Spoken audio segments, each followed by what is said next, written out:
Okay, don't recognize him. we're about to start now. Fast, you know, that know me, but he's like Okay, welcome to the Mechanics Institute Chess Club here in San Francisco. We are here for the 8th and final round of the Tuesday night marathon, but we've had quite a whirlwind week here in San Francisco with chess. This weekend there was the semifinals and finals of the Pro Chess League. The teams from China, from Chendao, from Baden-Baden, the Snowballs, the Eagles from Armenia, and the St. Louis Archbishops were here. I don't know how many of you made it to the Folsom Street Foundry, but it was an exciting battle in the end. The St. Louis Archbishops were champions, beating the Baden-Baden Snowballs 10-6 in the final round. And Fabiano Caruana, he was great. He went 7.5 out of 8 over that weekend. 4-0 in the semifinals, 3.5 in the finals. But yet, there they had the fourth board. Julian, what's his name?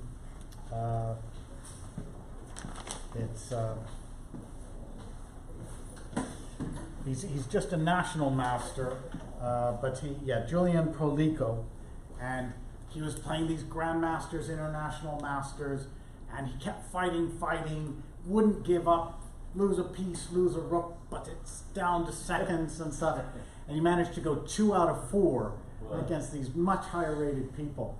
And so they called him the MVP of the team. Where's he from? St. Louis. Oh, But we had a fantastic weekend or half week of chess here. The Ray Shutt Memorial on Sunday, our tournament on Saturday, the Simon with Eric Hansen Friday, but of course the really big event Thursday, the rapid tournament with Fabiano Caruana, with all of you, Sam Shanklin, George Mayer, 13 grandmasters there. So that was, so exciting. I was there in the room commenting on your games, and it was so much fun to watch everything there. And I think we're going to start out with one of those games that Sam Shanklin, recently dethroned U.S. champion, he played against George Mayer. This was in the 4th round. So a good principled game that gets to some really good action when things start to fly. And Sam had the white pieces, plays d4, George Mayer offers a French defense, but Sam stays in a queen pawn opening, and George fianchettos the queen's bishop. We have just a queen's Indian to start. Mayer throws in a check, and okay, have to block it with something. The knight's a little more passive on d2, although it is developed. Wait, something's wrong. You haven't played knight f6. Did he not play knight f6? Not yet. Oh, okay. He did first pawn to c5. So he's threatening to take the pawn on d4 because the knight is pinned down here. So Sam took the pawn, and George took back with the bishop. Both sides are just developing, and okay, just to make sure you're happy, Elliot, he played knight f6. I always, Why did he play knight e7? I hate it when they don't develop that knight. Got to get that one out. This is a pretty classic Queen's Indian. They castle,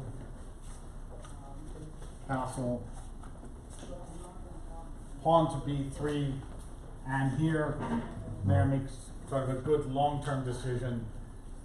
Where are you going to place your pieces? He retreats with the bishop to e7, so it's not stranded out here when the pawn comes to d6. And what we get is a kind of classical hedgehog position. In the wrong spot. No good. No good for anybody. Wait, who sat there first? Sorry, just find someplace with a good view. So a hedgehog is, you just play on the first 3 ranks. Just there ready to counter any attack if they come that far up. And you give the white side space. But the question is, what can the white side do with it? And it's easier said than done to advance and attack, because anytime you advance far enough, you can leave some weaknesses in your own camp. But this has been well known for about 40 years. Sam advances in the center. There just develops, and knight to d4, rook c8. Oh, I'm sorry, it was D2 is kind of ridiculous. queen c2, knight d7, e4. I forgot that black had gotten the pawn to a6, and then it was rook a d1. Okay. Both sides just put their pieces on the squares they should be. Sam steps out of the way of a possible pin on the C file. George develops, and then what does black do? Often you try to do nothing. You just sit there, kind of shuffle the pieces a bit, wait for white to come at you. It's hard for black to do something. So this is a good move. Takes a square, stops back rank mates or something. You make little useful moves. And Sam has to come up with a plan.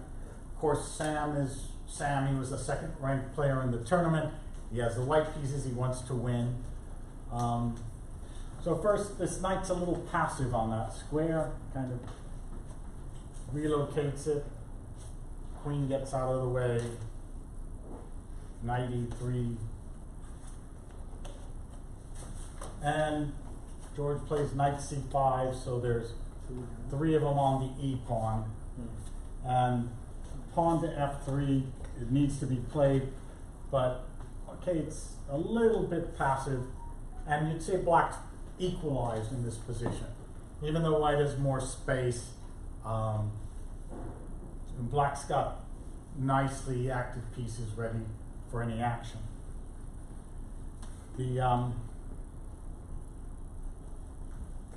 But instead of doing F3, I mean, is there something wrong with like B4, and after he plays knight A4, you go back to bishop A1, and the knight doesn't have home? Well, can we just take this e pawn? Is it? Oh, there's 3 on there, I guess. Yeah, okay. Yeah. That's right. My bad. Okay. So after that, maybe he'll be Yeah. thinking about b4 or g4 or something. But this is a real hedgehog move here. Just bishop f8. Kind of doesn't do anything. You're just out of the way in case things open up in the center. The bishop won't be exposed. So that's what you do. You tuck things away and ready to spring out. Sam pressures the e6 point. Maybe he's ready for b4 and some sacrifice. Mayor just stops that in case. This is rapid, where you can't calculate everything. You have to play on intuition too.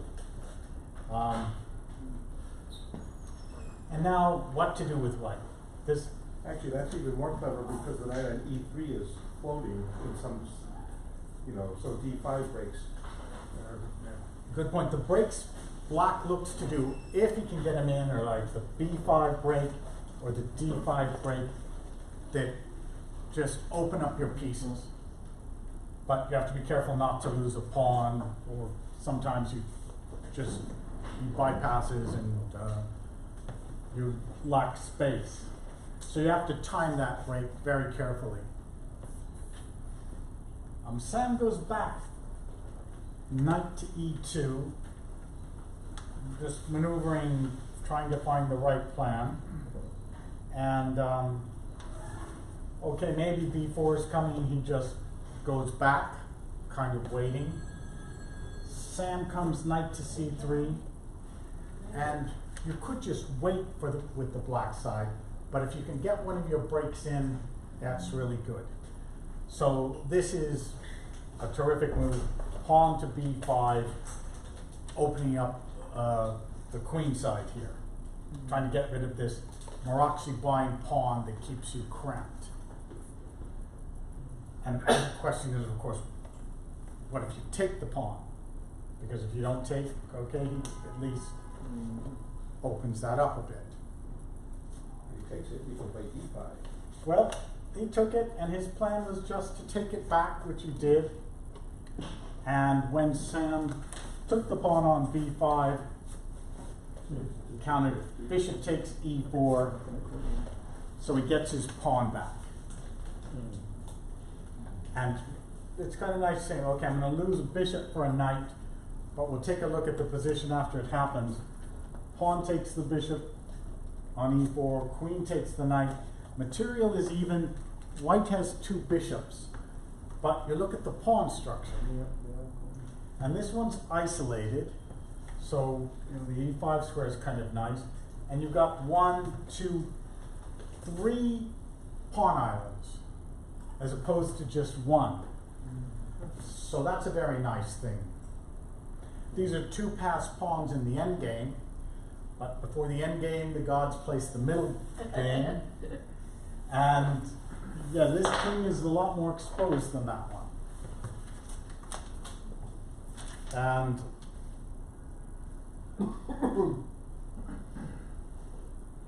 here, you should probably go back with the bishop. There's a bit of a mistake by Sam, because Mayer switches over quickly, attacking the bishop, which goes back. Okay, if the knight comes to g4, you could just stop it with pawn to h3. That's not a problem now.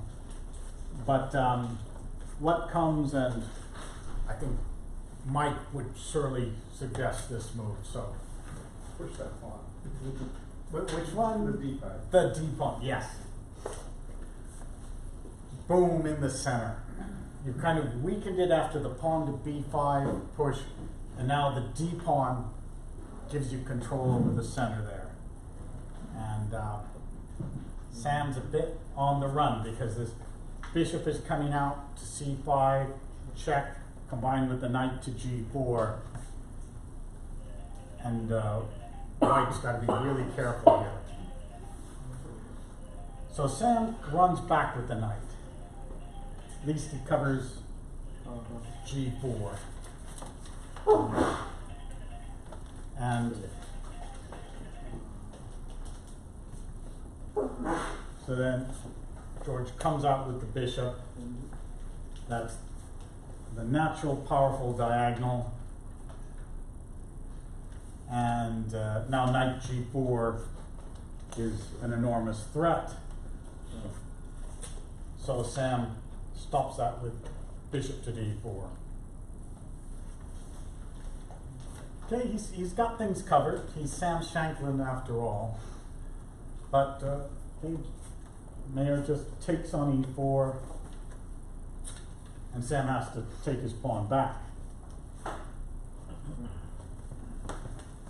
Yeah, you feel it's a little uncoordinated there for the white side. And you could take the bishop, but instead he does even better. Bring these two knights out, looking for these squares around the white king. And this position's difficult for white, and especially in rapid play, when your opponent has a lot of threats, hard to guard against everything. So king g2 would have been the best defensive move, but instead Sam got rid of this bishop. It's kind of natural since it's such an annoying bishop. But the rook takes, and these squares are a little more open. And then, Yes. what would happen if bishop takes time, you said bishop takes bishop? Bishop takes the knight on e5. You know, then what happens?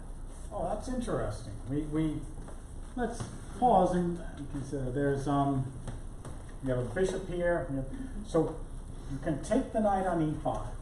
Now we could go queen takes the bishop I on. see the queen. I'm sorry, I see. Oh, well, because I was going to say we're going to try to do even better. We're going to throw our knight in because this knight is pinned, and we're threatening checkmate. And so that was actually a really good question you asked there.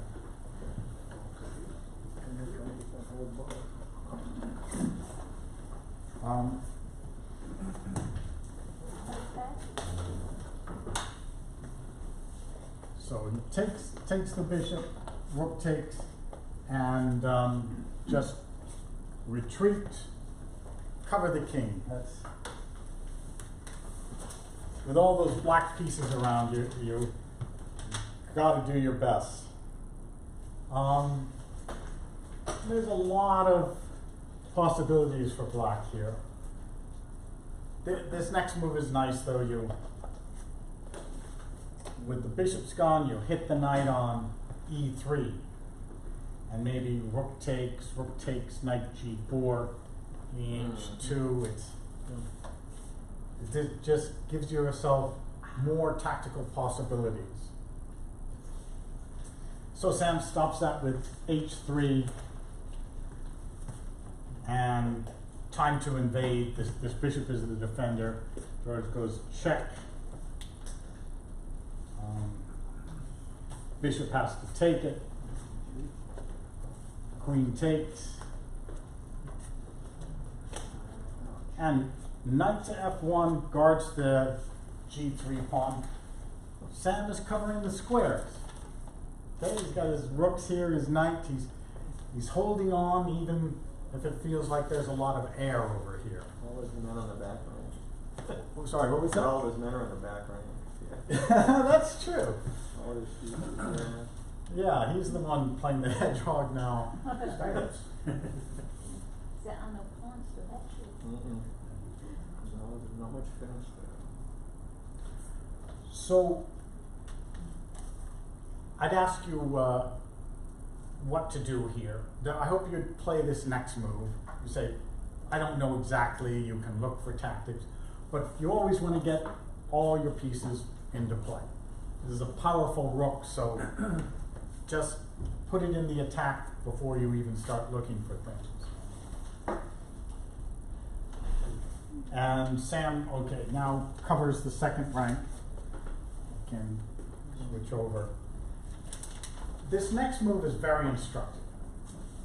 What do you do on the black side? You know you have a good position. This king is loose, your pieces are all on good squares, but cracking through is not that easy. So let me just get a couple suggestions from people. Not calculating, but what does your intuition tell you to do? Something with H5. Okay, thank you. I hear it from all of you. You play like a 2700 grandmaster. Use that little pawn. Well, maybe the knight there is even stronger. Oh, that. Okay, it's possible. But, okay, the knight's got some good squares here. This pawn can really break you up. And the king side gets even more airy. And your king is so well defended, you can certainly afford to throw that pawn up in the attack. So Sam has to try something, and he goes for the exchange of queens. Which, okay, he could survive if you exchange queens, but Mayor just retreats, attacking the h3 pawn. And now Sam's got to play something, and he checks. Trades, check, king over.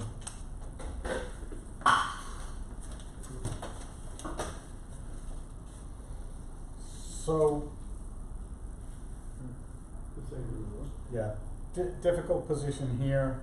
well, I'm sorry, before the check, he had played king to g2, knight to e4.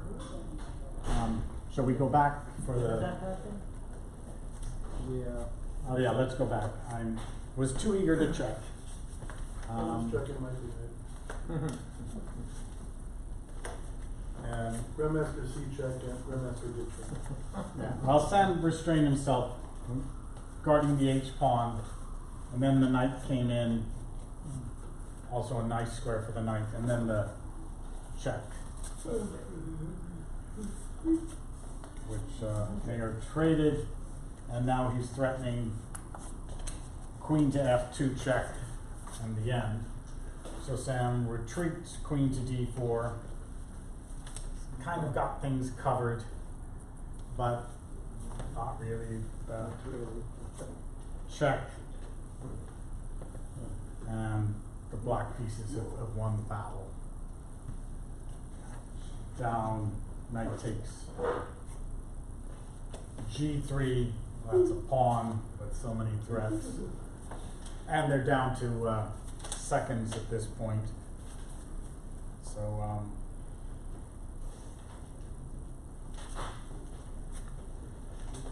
Sam blocked him, and you could actually go check, takes and check. Knight would come here and you take the rook, but Mayer just retreated with the knight instead. Knight back to e4. And Sam, in desperation, just came back with the queen here. So now we have queen f2 check, king h1, knight g3 mate. Very good, and Sam saw that too, as you did, after he played the move, and he... That's the just, best time to see it, right? After you play the move. Well, he was completely lost anyway. But he at least could resign before that happened. Like, no, not letting you make me. No.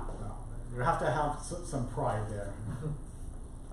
So George Mayer, I mean, he a very strong grandmaster. It's great to see these people here in our club, traveling all the way from Germany. And he ended up tying for first with Fabiano and Jan Ludwig Hammer. I almost want to show the, well, I think I won't show the game that Hammer played against Fabiano in the 5th round. In that game, it was about even for a while, but something went wrong, and Fabiano won a pawn, and he was attacking, and Hammer was low on time, but then he just kept defending, and he was lost, but he'd play his best move, and then he even had to play very quickly too, but he played courageously. He would grab a pawn, just saying, well, this is my best chance, and in the end, he equalized and was even up on time with a few more threats, but they agreed to draw. So that was a very exciting battle, and you can see that on Twitch, our tournament. Or through the mechanic side. Or the mechanic site, yeah. There's a, I'm not sure you can see it directly now, but there's a file of all the games, which I'm cleaning up as we speak. Okay, I definitely want to have time to get to our TNM games from last week, but there was something else going on in the chess world. There was, of course, we saw how Magnus had come back to form and won 2 super tournaments by huge margins, got his rating up to 2875. But meanwhile, there was also a super tournament in China, in Shenzhen, and 6 extremely strong grandmasters were there. Ding Liren, the number 3 player in the world, and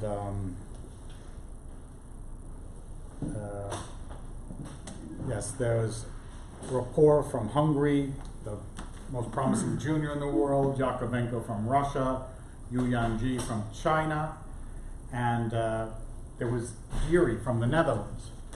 And Geary has never won a super tournament in his life until now, about a week ago. He was battling it out with Hare Krishna for first place, which kind of a surprise to be ahead of Ding Nguyen. He played a very nice game there, and I'll at least give you a quick view of it.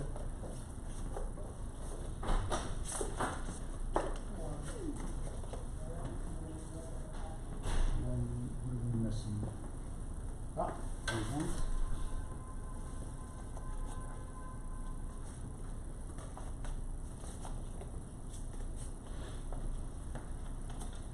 So Anish Giri with white, Pantala Hare Krishna with black.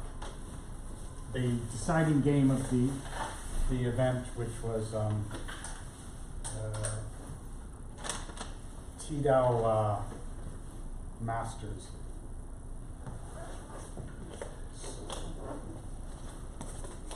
And Giri once again plays Bishop C4. The Roy Lopez is just not as common as the Italian game now. It's just a shift in style.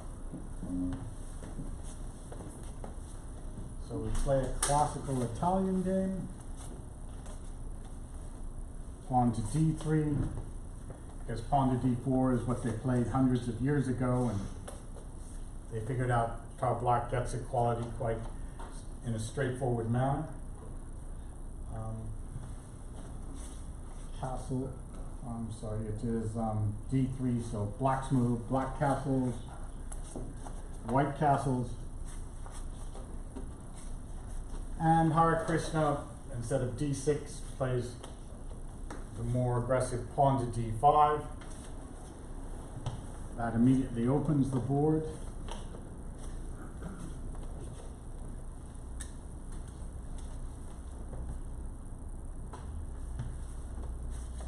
Attacking the e-pawn, so he defends with bishop g4, and Gary develops his knight. Krishna retreats attacking, but plays a little nuance attacking that white squared bishop, and he just retreats. And Giri goes back. So the question is, the d-pawn's hanging, which Hare Krishna takes. The knight is pinned, but he had planned the counterattack. Okay, I'm going to attack your queen.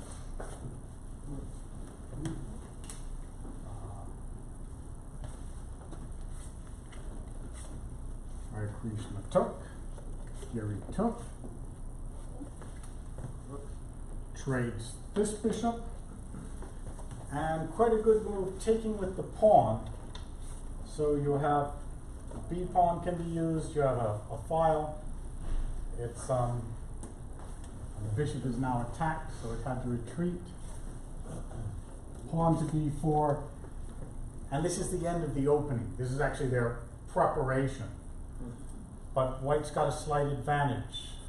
Just these pawns restrain the black pieces a bit better. Yes, and Threats B4, B5. He's threatening B5 right now. right now, B5, yeah, would win that bishop. Very good. So he stopped that with pawn to A6. Theoretical novelty. Now the other knight comes to E4, and somebody could hop into C5, causing a bit of trouble. So he prepares to take any knight that comes into C5,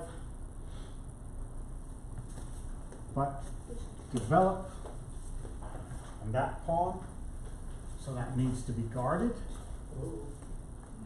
And develop again. All of white's pieces are very nice. That's so this is an endgame. And if you're playing, you say, well, it's sort of symmetrical pawns, everything's even, what can I do?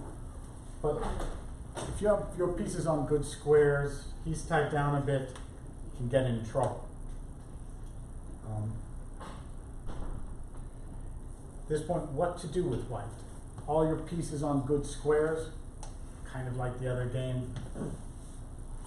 Just make your pawns a bit better. Take some space.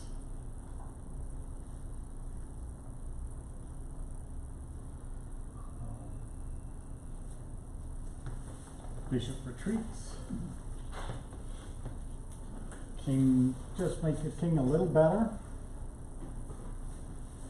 D8.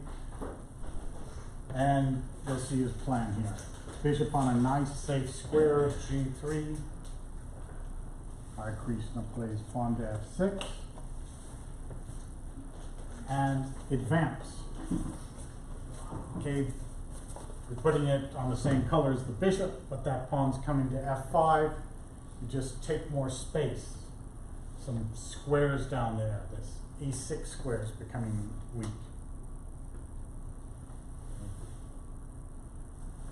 Just E7, pawn to F5.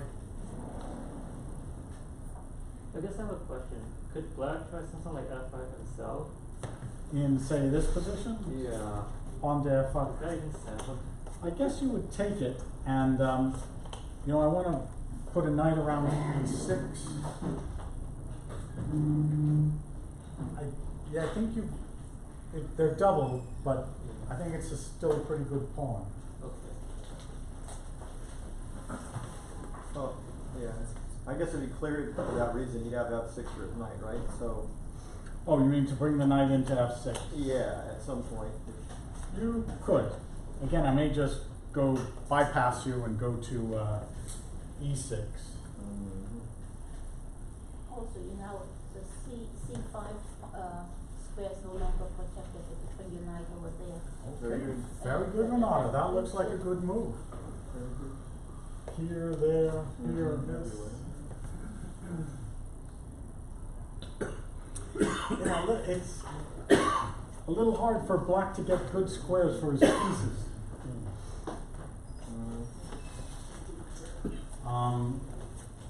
Rook E7, pawn to F5.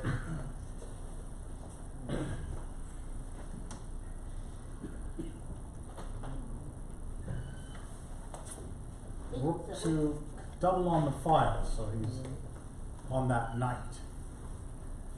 And if the king comes here, well, there might be some checks. So here was a nice move, saying, okay, take my knight if you want. If you win my knight on E4, I'm going to trade and win your knight on D7. I'll have a rook on the 7th.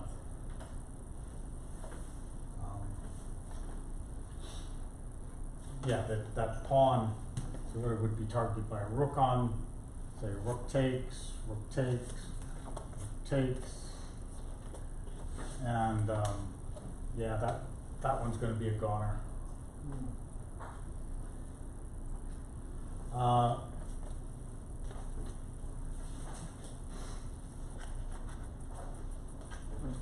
So he tries knight to D8, guarding this pawn. Anybody for a tactic?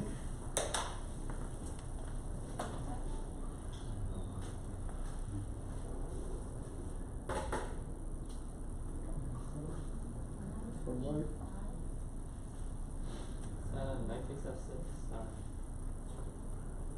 Knight takes F6, knight takes F6, rook takes E7, he can take with the bishop. You're getting there. Well, what about knight to D5? Knight to D5, rook takes knight, Rook take. Little rook takes D7 first. Rook takes D7, that knight takes F6. rook Yeah. takes D7, rook takes D7, knight takes F6 check,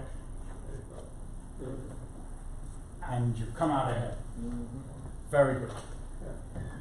This is what Geary played, and that's that is a clean pawn.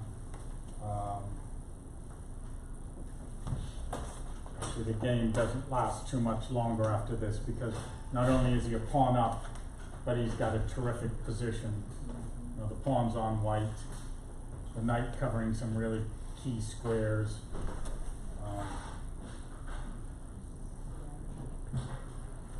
He did back, did a check, but he was happy to trade the rooks because the minor piece ending would be winning, so he avoided that,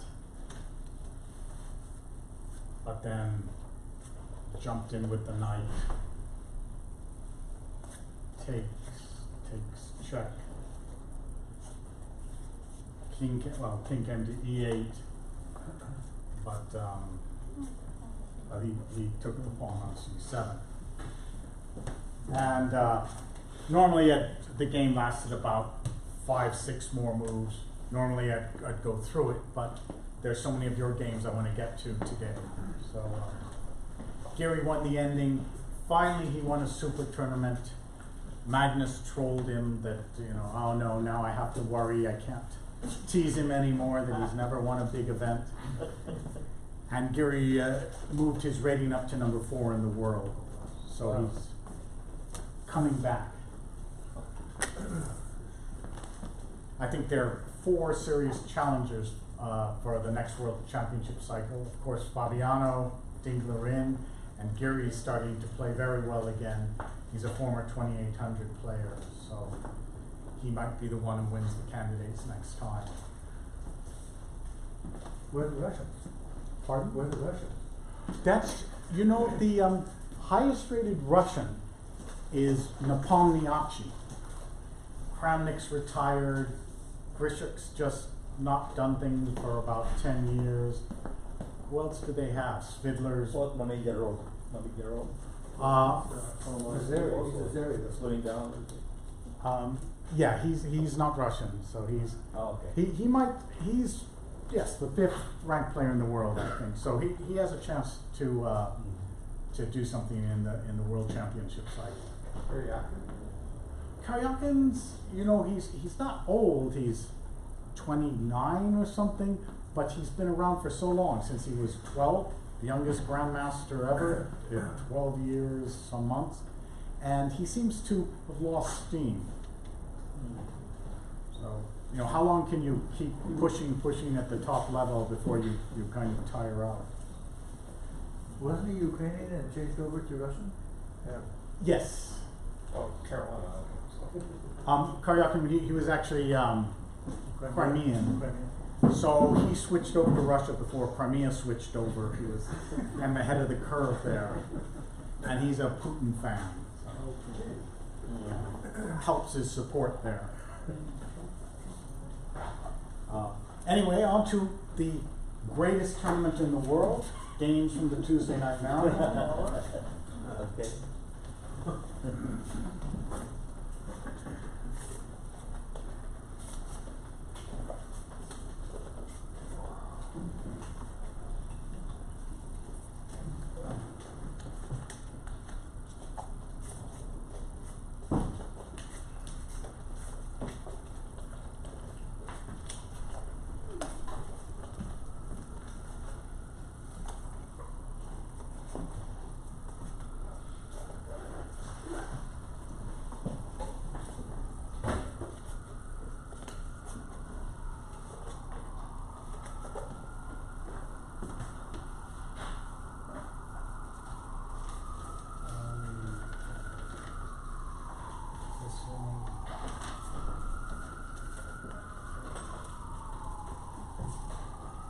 Okay, this very interesting game of Russell Wong and Ethan Boldy. Actually, let's show the first part though. That's the game, the game that Nick played.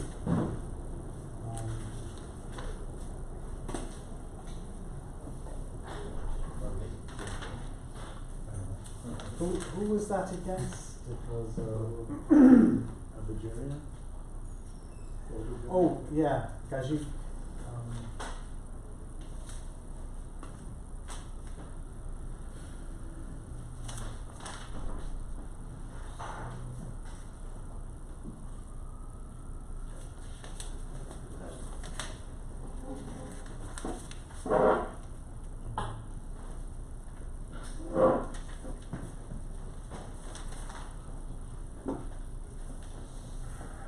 Okay, here we are. That was, it was a game that transposed. Nick played E4, Gajit played the Pyrrhus defense.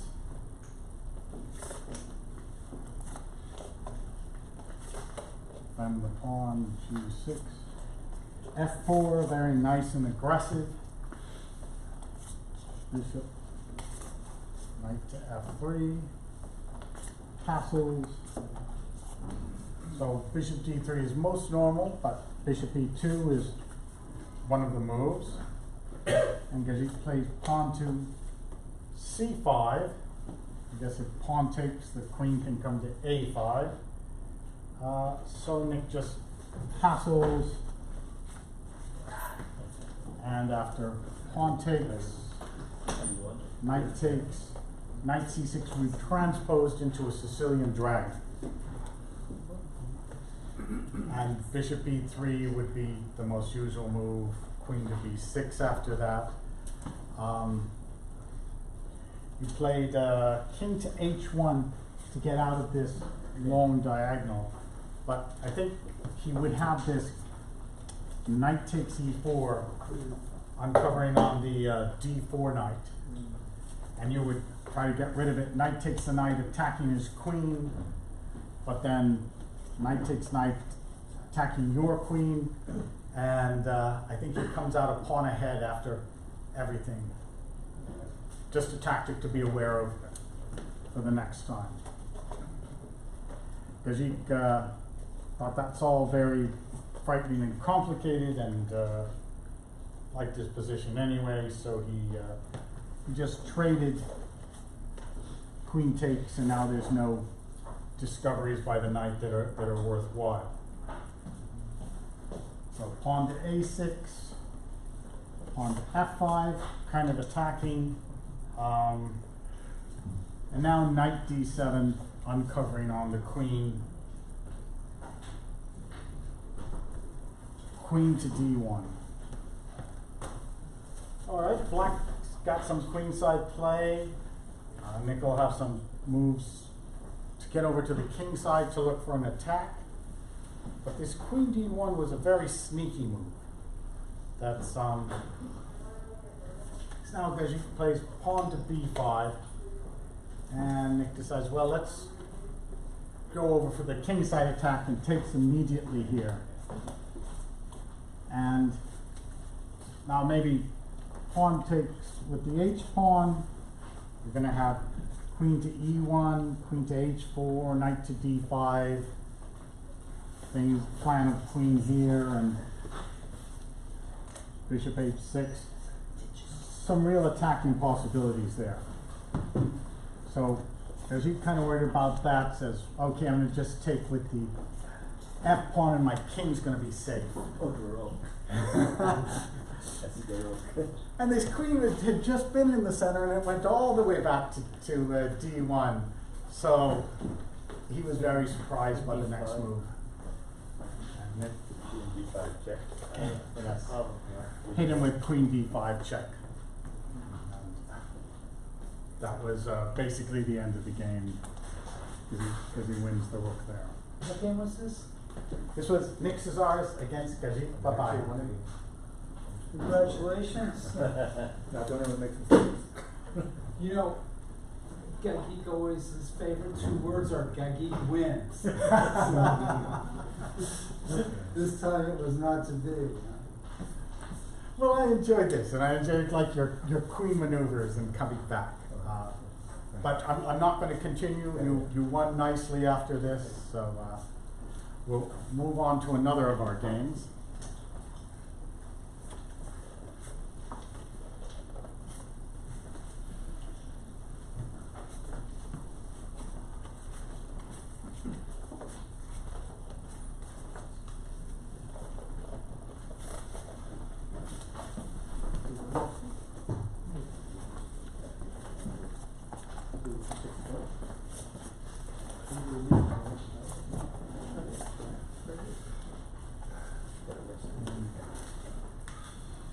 So we have games from all the sections, and they're interesting from all over, but take from the top section for this one, yes, Russell Wong and Ethan Boldy. Russell starts out E4, but after the French defense, he says, well, none of that, plays Queen E2, getting into a kind of a Chigorin. King's Indian. It's a Chigorin, right? Chigorin attack. Chigorin played this move, yes. Yeah. Way before the King's Indian attack was popular. What's the idea with Queen E2? Well, what if you go pawn to D5, you could take it. The queen has to take, and you gain time with the knight out to C3. Okay, So you don't get a typical French defense. I see. People who play Queen E2, they don't like the French so much. If you want a typical French, you play bishop E7, then D5. Okay, that's although they were probably going to play a King's Indian attack. And you gotta play one of those systems against it, right, the C5. Yes. But here, this is Ethan Boldy. He played pawn to B6. Yes, you can do it. If you do Queen E2, you can develop in different ways, and fianchetting the queen's bishop is perfectly sensible. So Russell just develops, as in a King's Indian attack, and Ethan takes some of the center as you're supposed to do. So bishop to G2, knight to C6, castles, and knight F6. You could just play pawn to D3, knight to D2, and King's Indian attack, but pawn to E5, nothing wrong with that. Although black's not unhappy either, it has some squares for the knight in the center. D3, bishop E7, knight develops. Interesting decision, he castles, allowing white to double the pawns in the center, but these pawns are doing something, and the pawn to D6 can be traded for E5, so that's perfectly reasonable. Pawn to C3, taking some squares, rook to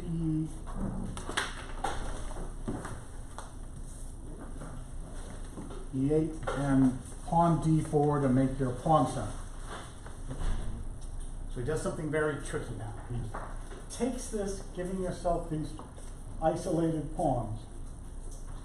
And probably knight takes would be a bit better, because Russell took back with the pawn, keeping the classical pawn center, but now this tricky knight to B4 has a lot of threats on the light squares.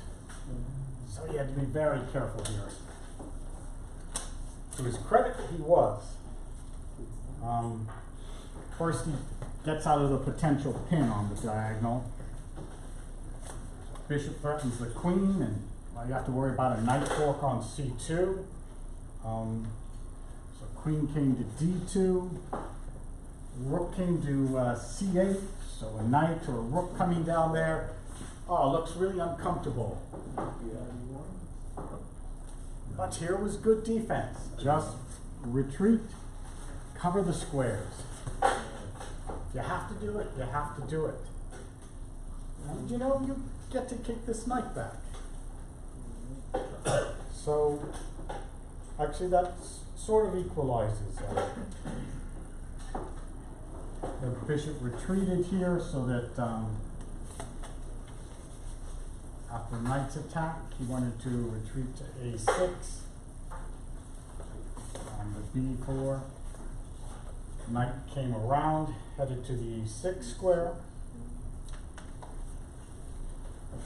Bishop B2, and okay, very good. You want to get rid of your double pawns at some point. So no way to avoid the trade-off, and the game's about equal here.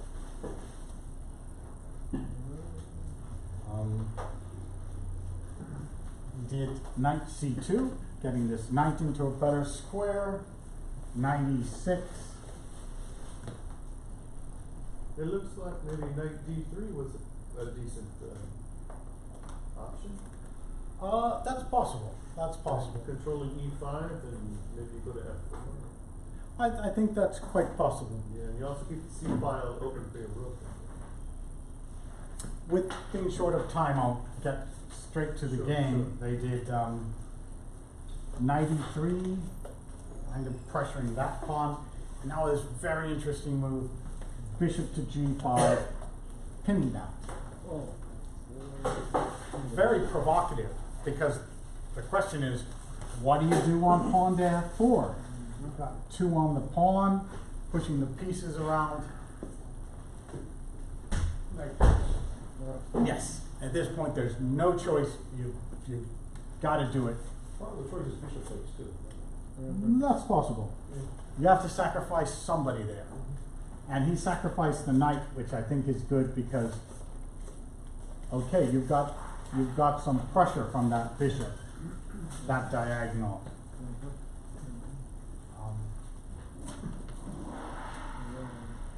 So queen came to f2, queen came to g5, attacking the knight. Knight came back to f1. He could win his pawn back. He'd have 3 pawns for the bishop, but then everything gets traded off, so there's not so much attack, and he was in an attacking move. Just developed a rook, bringing it to the king side. And here I think Russell should just get his king onto a white square, and bishop to f3 perhaps. I think probably it's better for white. Wait a second. So with rook to h6.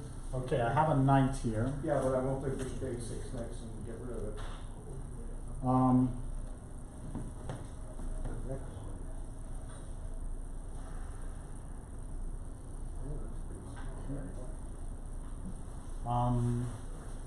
Or I may have to go pawn to b5, or I can't go, can I go bishop to c1?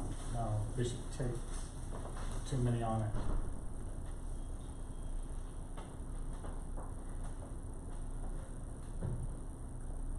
Okay, I may, or maybe rook to d3 to h3. I think white can defend. Okay. It's a lot of pressure. It's very interesting sacrifice. Okay, so sorry. No, please, please ask questions when you have them.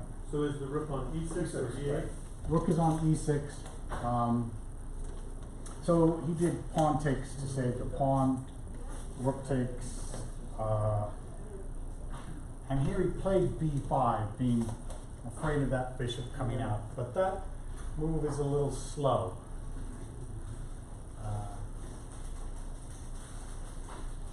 Suggestion to warm you up for the black side?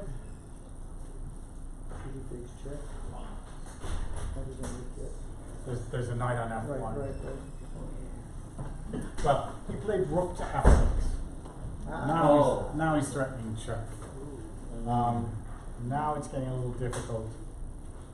Queen to e2. And it's still defending. It's kind of a nice move. Pawn to h5. A little like in the previous game we saw. And here I think Russell was in a bit of time pressure. He plays knight to g3. Again, king to h1 would be a better defense.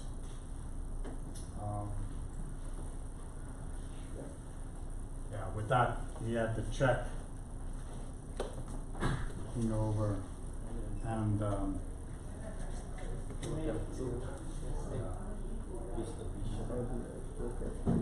pawn to h4. So there's really no good defense at this point. Yeah, rook up to after the knight moves. Yes, maybe you should leave the knight there, try to play a pawn down in a bad position, but he he retreated. Oh, okay, well then. Yeah, and okay. Unfortunately, you can win the bishop, but it's checkmate, so you lose the queen, and really not much left. He had to sacrifice the queen for the rook, and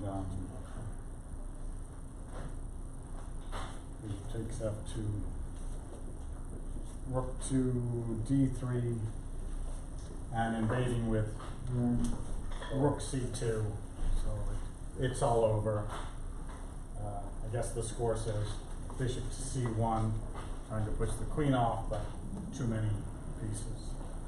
And he took it, and then Russell gave up. But I thought that was a very nice attacking game.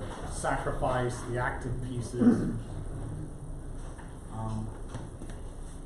Actually, I think we're about out of time. There were some other interesting games.